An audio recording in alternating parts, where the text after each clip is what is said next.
Hello, my friend. In today's episode, I'm speaking with Pete, and we're talking about what to do when you need to make a big price correction for your clients. I'm not talking about 3 to 5%. I'm talking about 15, 20, 30% price increase. How do you handle it? So if you're in that position, this is a great episode for you. Keep on listening.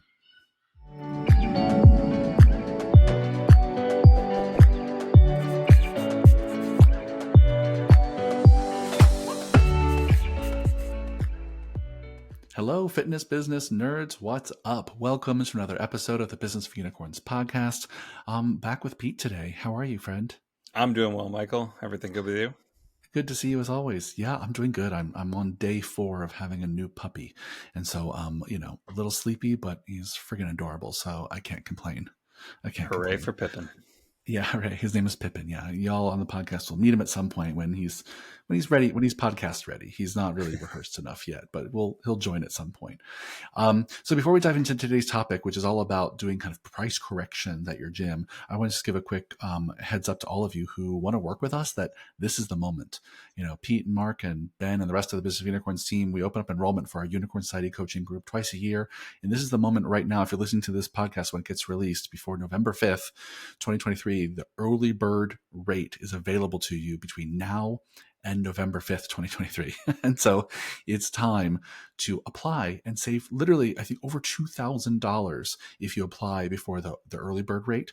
And applying to Unicorn Society just means that you have a conversation with us to see if you're a right fit. You fill out a quick application, you jump on the phone, probably with Ben, and see if we can be helpful to you. And I'll just be honest, the results that some of our members have been getting lately, the wins that they've been sharing with us have been really tremendous.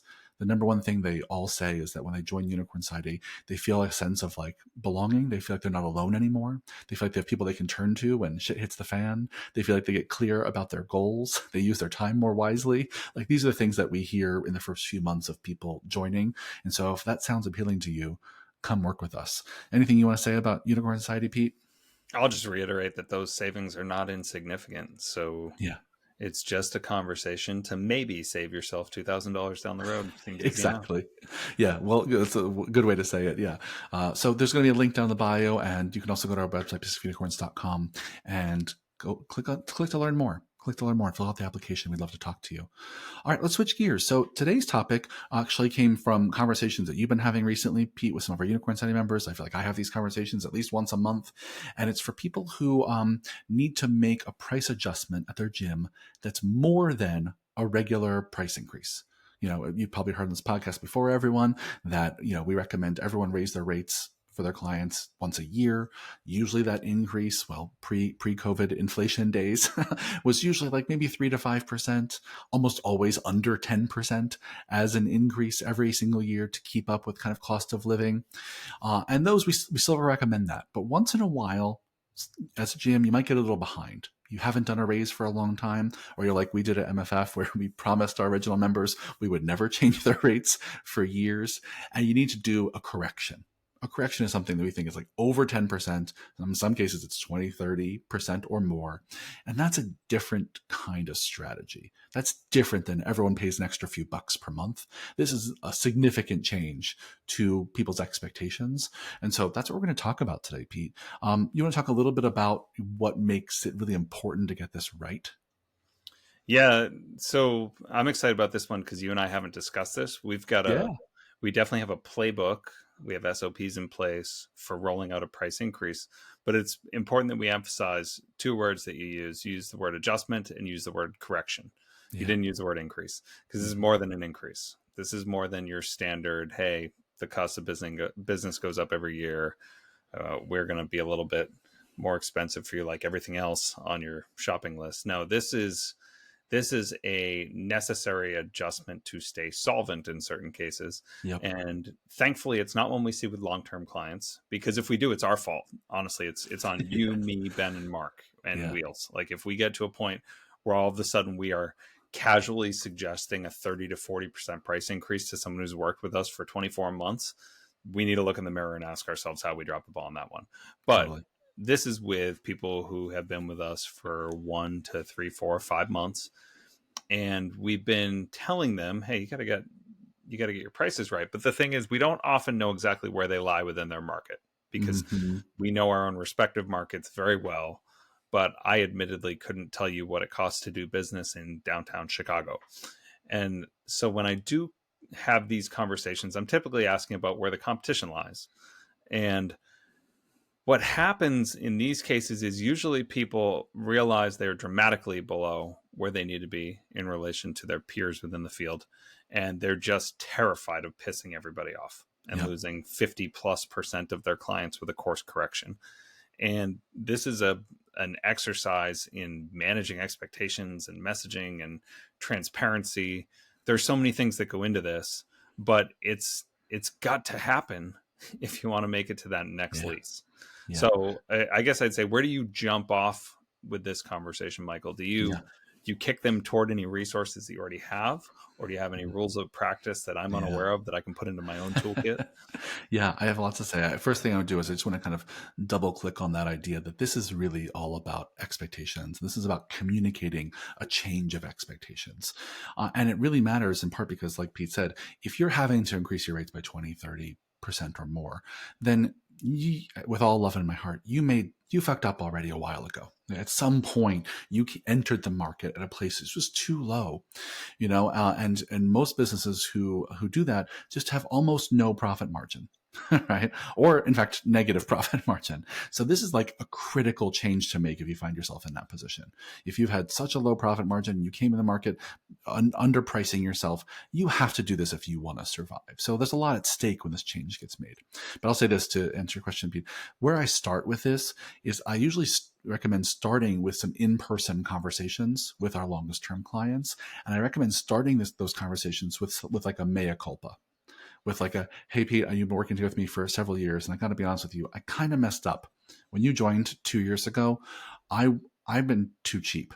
I was too cheap. I was afraid to not get any clients. I was afraid I had rent to pay. And so I've been underpricing myself for 2 years. And like, I'm not doing it today, but just know that I'm going to have to start to make some changes to fix that. And it's on me. And I recognize you're going to have to pay the price. But literally, if we want to keep this place going and we want to keep working together and we want to keep the lights on, it's something I'm going to have to do.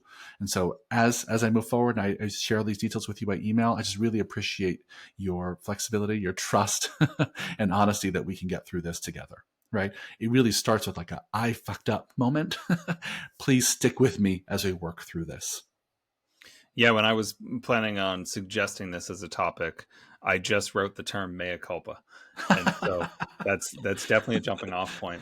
I'll tell you, I have what feels a little counterintuitive as a Mm, suggestion for some yeah. people when they find themselves in this circumstance. And that is, if you believe yourself to be truly the best offering in your market, I am of the opinion it's not a terrible idea to show exactly where the market's pricing strategy lies. Oh, I'm actually sure. not afraid to publish the rates of my Yep. competition for my community if I Yep. make this hypothetical move. And if somebody says that is outrageous, and I say, I could understand why it feels that way, but I want you to understand that this is what it costs to be a member at Orange Theory. This is Yep. what it costs to be a member at Mark Fisher Fitness. Mm-hmm. This is the rate to train at Equinox or at Lifetime. And I would have no problem with Yep. leaning into where we stand in that competitive landscape, understanding that I am going to put some alternatives on their radar. But if I'm as good as I say I am, then I'm just telling them I'm course correcting to fair market value. I'm not telling them, hey, I spotted where they are and I decided I'm cooler and better than them, so I'm going to outprice them by X percent.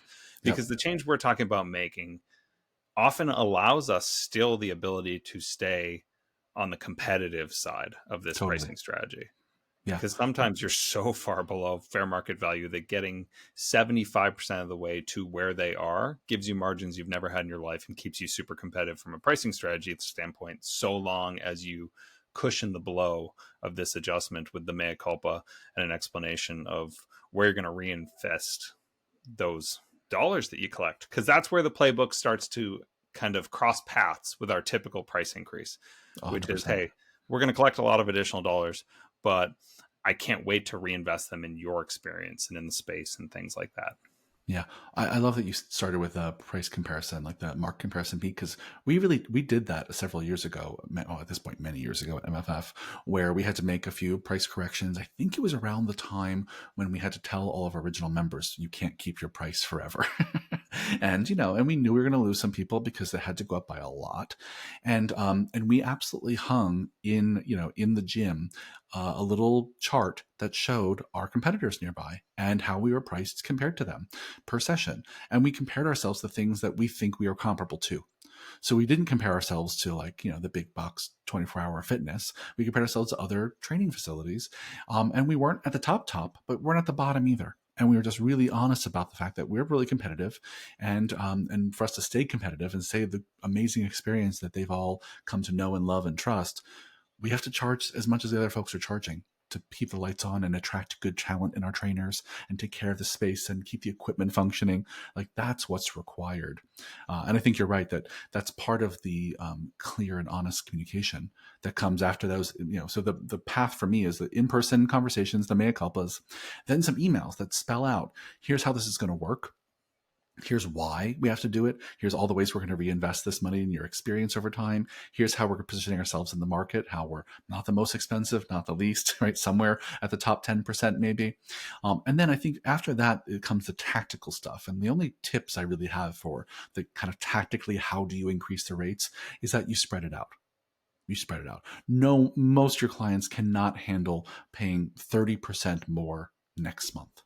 And so what we've done, and what I've seen a lot of people do very successfully, is if you're doing a 40% increase, cool, do 20% now, another 20% in 3 months. And more people will be more okay with that when you spread out the pain. But if you're really going, if it's 30%, do 15% now, 15% later. But I think doing it in kind of 2 phases. So in the next 3 to 6 months, you're getting them up to a reasonable rate. Great. With all new people, you can start those rates tomorrow. So increasing your rates for new people, it's easy. You can all do that today. But for people who've been around for a while, I give them a little bit of time. So they have time to get used to spending that kind of money. They have time to digest the email communications you've sent, to have face-to-face conversations with you if needed. And you have more time to win them over when you spread it out like that. So in terms of tactics, that's really probably my biggest tip for making sure that it logistically goes well. Yeah. What else do you say to people? Well, I got one more I want to give, which is Yeah.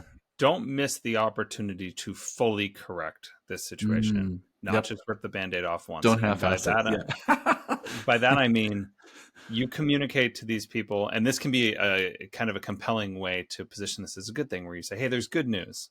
We're not going to raise our prices by 30% every single year. That's crazy. This is a correction. This is an adjustment. And this is great news because we're only going to raise them 3 to 5% year over year after that, which you can expect on January 1st, blah, blah, blah, blah, blah, blah, blah. And basically you're saying to them, no, I won't do this to you all the time, but just a gentle reminder, I will be doing this in a much more practical format in this cadence moving forward. So Mm-hmm. glad we had this conversation. Yeah. And can't wait to put this stage behind us and, start Yep. reinvesting in your experience. But the thing is, so many people are so terrified of raising rates, especially a correction of this nature, that they avoid that last scary thing, which is reminding them, I need to do this consistently in the future, or we're going to find ourselves every couple of years doing the really big, painful Band-Aid to rip off that we're doing right in the here and now. Yeah. Yeah, that's the thing, is that when you explain it to your clients like just a real human who's got bills to pay, they get it. Everything that we do in our life gets more expensive every year, from the eggs on the grocery store shelves to rent for renters, car payments. My insurance this year for my car went up like triple. Like, it's all gets more expensive every year. That's kind of how the economy works. And if you are not getting more expensive, you're just committed to making less and less money every year. All right. Well, I think I think we'll wrap it up here. I think we've covered a lot of kind of thoughts and best practices here about how to do a price correction in a way that's like the least worst way to do it. I can't promise this is a process that's going to be fun for any of you, but it's really necessary for the long-term health of your business. And if you really want to serve your clients for another 2, 3, 5, 10, 20 years, you have to have a good, healthy profit margin, which starts with charging what you're worth. Yeah. Yeah. So thanks for a great conversation, Pete. And listeners, as a reminder, if you want to come work with us and join Unicorn Society, now is the time. If you're listening when this podcast comes out, apply and during our early bird period before November 5th and save thousands of dollars on being a member in your first year. So we hope to talk to you soon. Thanks for a great one, Pete. See you on the next one. Talk soon. See you, Michael.